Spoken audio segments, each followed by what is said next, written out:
ഇനി page number 135 നിന്നുള്ള one word questions ആണ്.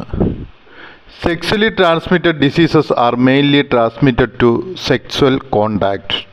നിങ്ങൾക്ക് മനസ്സിലായെന്ന് വിചാരിക്കുന്നു. ലൈംഗിക ബന്ധത്തിലൂടെ പകരുന്ന രോഗങ്ങളാണ് ലൈംഗിക പകർച്ചവ്യാധികൾ, അല്ലെങ്കിൽ what is sexually transmitted diseases. എന്താണ് സെക്സ്വലി ട്രാൻസ്മിറ്റഡ് ഡിസീസസ്? ലൈംഗിക ബന്ധത്തിലൂടെ പകരുന്ന രോഗങ്ങളെയാണ് സെക്സ്വലി ട്രാൻസ്മിറ്റഡ് ഡിസീസ് എന്ന് പറയുന്നത്. Okay, sexually transmitted diseases are, അതായത് ലൈംഗിക ബന്ധത്തിലൂടെ പകരുന്ന രോഗങ്ങൾ ആർ മെയിൻലി ട്രാൻസ്മിറ്റഡ്, അവ ട്രാൻസ്മിറ്റ് ചെയ്യപ്പെടുന്നത് ത്രൂ സെക്സ്വൽ കോണ്ടാക്ട്, അവ ലൈംഗിക ബന്ധത്തിലൂടെയാണ് പകരുന്നത്. ഇനി 377 ചോദ്യം. Sexually transmitted diseases are caused by bacteria, virus and fungus or parasites. അതായത് സെക്സ്വലി ട്രാൻസ്മിറ്റഡ് ഡിസീസ് എങ്ങനെയെല്ലാമാണ് ഒരാളിൽ നിന്ന് മറ്റൊരാളിലേക്ക് പകരുന്നത്, അല്ലെങ്കിൽ പകരുവാനുള്ള കാരണങ്ങൾ എന്താണെന്ന് ചോദിച്ചാൽ bacteria, virus, fungus or parasites. പാരസൈറ്റും ബാക്ടീരിയയും ഫംഗസും ഒക്കെ പ്രകാരമാണ് മാറുന്നത്. ഓക്കെ, ഇനി നമ്മളോട് പറഞ്ഞിരിക്കുന്നത് most common sexually transmitted diseases are, അതായത് സാധാരണയായി ലൈംഗിക ബന്ധത്തിലൂടെ പകരുന്ന ലൈംഗിക പകർച്ചവ്യാധികൾ. സാധാരണ കാണപ്പെടുന്ന ലൈംഗിക പകർച്ചവ്യാധികൾ ഏതെല്ലാമാണ്? ഒന്നാമതായിട്ട് എയ്ഡ്സ് ആണ്, രണ്ടാമതായിട്ട് ക്ലമീഡിയാസിസ് ആണ്, മൂന്നാമതായിട്ട് ഗൊണേറിയ ആണ്, നാലാമതായിട്ട് സിഫീലിയസ് ആണ്, അഞ്ചാമതായിട്ട് ജെനിറ്റൽ ഹെർപ്പസ് ആണ്, ആറാമതായിട്ട് ഹ്യൂമൻ പാപ്പിലോമ വൈറസ് ആണ്, ഏഴാമതായിട്ട് ഹെപ്പറ്റൈറ്റിസ് ബി എന്ന് പറയുന്ന അസുഖമാണ്, എട്ടാമതായിട്ട് ട്രൈക്കോമോണിയാസിസ് എന്ന് പറയുന്ന അസുഖമാണ്, ഒൻപതാമതായിട്ട് കാൻഡിയാസിസ് എന്ന് പറയുന്ന അസുഖമാണ്. അപ്പോൾ സെക്സ്വലി ട്രാൻസ്മിറ്റഡ് ആയിട്ടുള്ള അസുഖങ്ങളുടെ അല്ലെങ്കിൽ രോഗങ്ങൾ ഏതൊക്കെയാണെന്ന് ചോദിച്ചാൽ ഇപ്പം നിങ്ങൾക്ക് മനസ്സിലായെന്ന് തോന്നുന്നു. ഇനി നമ്മൾ 379 ചോദ്യത്തിലേക്ക് പോവുകയാണ്. Vaccinations against sexually transmitted diseases HPV and hepatitis B infections are available. അതായത് ഇന്ന് നമ്മൾ മനസ്സിലാക്കുക, വാക്സിനുകൾ ലഭിക്കുന്നുണ്ട് എന്തിനെതിരെ? സെക്സ്വലി ട്രാൻസ്മിറ്റഡ് ഡിസീസസ്, അതായത് ലൈംഗിക ബന്ധത്തിലൂടെ പകരുന്ന രോഗങ്ങൾക്കെതിരായിട്ട്. ഏതെല്ലാം രോഗങ്ങൾക്കെതിരായിട്ട്? HPVക്കെതിരായിട്ടും, അതായത് ഹ്യൂമൻ പാപ്പിലോമ വൈറസിനെതിരായിട്ടുള്ളതും ഹെപ്പറ്റൈറ്റിസ് ബി ഇൻഫെക്ഷനെതിരായിട്ടുള്ളതും വാക്സിനേഷൻ അവൈലബിൾ ആണ്. അപ്പോൾ നമ്മൾ നാഷണൽ വാക്സിനേഷൻ ടേബിളിനകത്ത് ഹെപ്പറ്റൈറ്റിസ് ബിക്കെതിരായിട്ടുള്ള വാക്സിനേഷൻ്റെ ഒരു ലിസ്റ്റ് തന്നെ, അതിൻ്റെ ഡോസുകളെക്കുറിച്ച് നമ്മൾ പഠിച്ചിട്ടുണ്ട്. സംശയമുള്ളവർ അവിടെ ഒന്ന് റെഫർ ചെയ്യുക. ഇനി 380 ചോദ്യം. Pathogens are organisms which cause disease. അപ്പോൾ നമ്മളോട് ചോദിക്കുകയാണ് വാട്ട് ഈസ് പാത്തജൻസ് എന്ന് ചോദിച്ചാൽ നമ്മൾ പറയുക പാത്തജൻസ് ആർ, അതായത് പാത്തജൻസ് എന്ന് പറയുന്നത് ഓർഗാനിസം, ജീവനുള്ള വസ്തുക്കളാണ്. അവ എന്താണ് ചെയ്യുന്നത്? വിച്ച് കോസ് ഡിസീസസ്, അവ എന്ത് ചെയ്യുന്നു? രോഗങ്ങൾക്ക് കാരണമായി തീരുന്നു. ഇനി 381 ചോദ്യം. Human papilloma virus HPV infection is one among the most common sexually transmitted diseases. അതായത് HPV ഇൻഫെക്ഷൻ എന്ന് പറയുന്നതാണ് സാധാരണയായിട്ട് മനുഷ്യരിൽ കണ്ടുവരുന്ന ഏറ്റവും കൂടുതലായിട്ട് സെക്സ്വലി ട്രാൻസ്മിറ്റഡ് ഡിസീസ്, അല്ലെങ്കിൽ ലൈംഗിക ബന്ധത്തിലൂടെ പകരുന്ന രോഗം എന്ന് പറയുന്നത്. So which is the most common sicknesses found through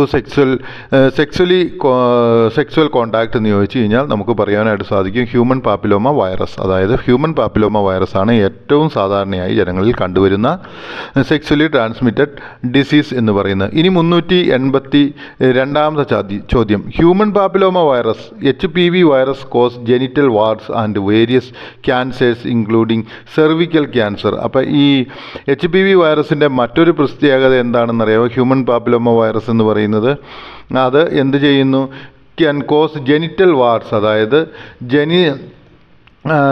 ജനിതകമായിട്ടുള്ള അല്ലെങ്കിൽ ജെനിറ്റൽ, അതായത് ലൈംഗിക ബന്ധത്തിന് ഉപയോഗിക്കുന്ന ആ അവയവങ്ങളിൽ വാർഡ്സ് അല്ലെങ്കിൽ ഗ്രോത്ത് ഉണ്ടാക്കുന്നതിനായിട്ട് സാധിക്കും, അല്ലെങ്കിൽ ചെറിയ ചെറിയ മുഴകൾ ഉണ്ടാക്കുന്നതിനായിട്ട് എന്ത് ചെയ്യുന്നു? ഈ ഹ്യൂമൻ പാപ്പിലോമ വൈറസിന് സാധിക്കുന്നു. അതുപോലെ തന്നെ വേരിയസ് ക്യാൻസേഴ്സ്, അതായത് അവ പലതരത്തിലുള്ള ക്യാൻസേഴ്സിനും കാരണമായി തീരും, ഇൻക്ലൂഡിങ് സെർവിക്കൽ ക്യാൻസർ. അതായത് സെർവിക്കൽ ക്യാൻസറിന് കൂടെ സാധ്യതയുണ്ട് ഹ്യൂമൻ പാപ്പിലോമ വൈറസിന് കാരണം. ഓക്കെ, ഇനി 383-ാമത്തെ ചോദ്യം. The greatest challenge in preventing HPV is the absence of the manifestation of symptoms in affected person. അതായത് എന്താണ് ഈ HPV പ്രിവെൻറ്റ് ചെയ്യുന്നതിന്, ബ്ലോക്ക് ചെയ്യുന്നതിന് ഏറ്റവും വലിയ ചലഞ്ചായിട്ട് നിൽക്കുന്നതെന്ന് ചോദിച്ചാൽ ആ HPV രോഗം വന്നിരിക്കുന്ന ആളുകൾക്ക് സിംറ്റം ഇല്ലാതിരിക്കുക, അതായത് രോഗലക്ഷണം ഇല്ലാതിരിക്കുക എന്നതാണ് ഏറ്റവും വലിയ ചലഞ്ചായിട്ട് കാണപ്പെടുന്നത്. ഇനി 384-ാമത്തെ ചോദ്യം.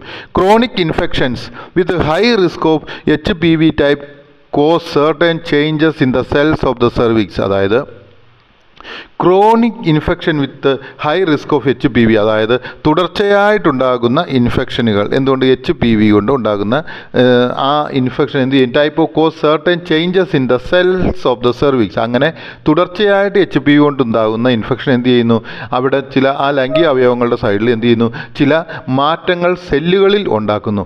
These changes can turn in to cervical cancer. ഇങ്ങനെ ആ സെല്ലുകളിൽ ഉണ്ടാകുന്ന മാറ്റങ്ങളാണ് സെർവിക്കൽ ക്യാൻസറിലേക്ക് പോകുവാനായിട്ടുള്ള സാധ്യത. ഇനി 385-ാമത്തെ ചോദ്യം.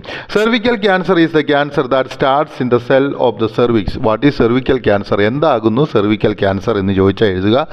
Cervical cancer is the cancer. Cervical cancer എന്ന് പറയുന്ന cancer starts in the cell of the cervix. അതായത് തുടങ്ങുന്നത് എവിടെയാണ്?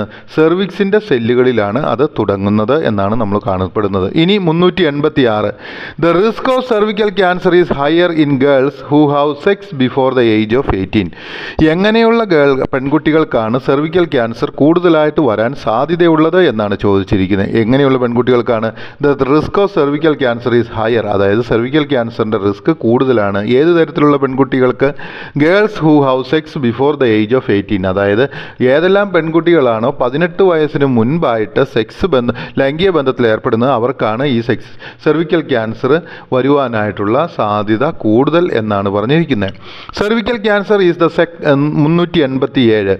Cervical cancer is the second most common disease among woman in Kerala. അപ്പോൾ നമ്മളോട് ചോദിക്കും which is the second most common disease among the woman in Kerala എന്ന് ചോദിച്ചാൽ നമ്മൾ പറയുക cervical cancer is the second most disease among the woman of Kerala എന്ന് പറയുക. Cervical ക്യാൻസറാണ് രണ്ടാമത് ഏറ്റവും കൂടുതൽ സ്ത്രീകളിൽ കാണപ്പെടുന്ന cancer. Okay, which cancer is the most common disease എന്ന് ചോദിച്ചാൽ പറയുക ഏത് ക്യാൻസറാണെന്ന് ചോദിച്ചാൽ നമ്മൾ പറയുക ബ്രസ്റ്റ് ക്യാൻസറാണ് ഏറ്റവും കൂടുതലായിട്ട് കാണപ്പെടുന്നത്.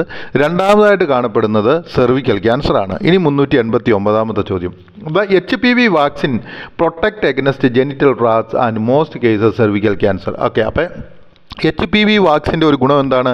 അവ നമ്മളെ എന്ത് ചെയ്യുന്നു? എഗൻസ്റ്റ് ജെനിറ്റൽ വാട്സ്, അതായത് ജനനേന്ദ്രിയങ്ങളിൽ ഉണ്ടാകുന്ന മുഴകളിൽ നിന്ന് സംരക്ഷിക്കുകയും അങ്ങനെ അത് സെർവിക്കൽ ക്യാൻസറിൽ നിന്നും വ്യക്തിയെ രക്ഷിക്കുകയും ചെയ്യുന്നു. ഇനി എവല്യൂഷൻ ഓഫ് ദ റിപ്രൊഡക്റ്റീവ് പ്രോസസ്സിൻ്റെ എവല്യൂഷൻ അല്ലെങ്കിൽ പരിണാമം. 390. Mammals are animals which give birth and lactate their young ones. What is mammals എന്ന് ചോദിച്ചാൽ നമ്മൾ എഴുതുക മാമൽസ് ആർ അനിമൽസ്. മാമൽസ് എന്ന് വെച്ച് കഴിഞ്ഞാൽ മുലയൂട്ടുന്ന ജീവികൾ എന്നുള്ളതാണ് അർത്ഥം. അപ്പോൾ പ്രസവിക്കുകയും മുലയൂട്ടുകയും ചെയ്യുന്നത്. അപ്പോൾ വാട്ട് ഈസ് മാമൽസ് എന്ന് ചോദിച്ചാൽ മാമൽസ് ആർ അനിമൽസ്. മാമൽസ് എന്ന് പറയുന്ന മൃഗങ്ങളാണ്.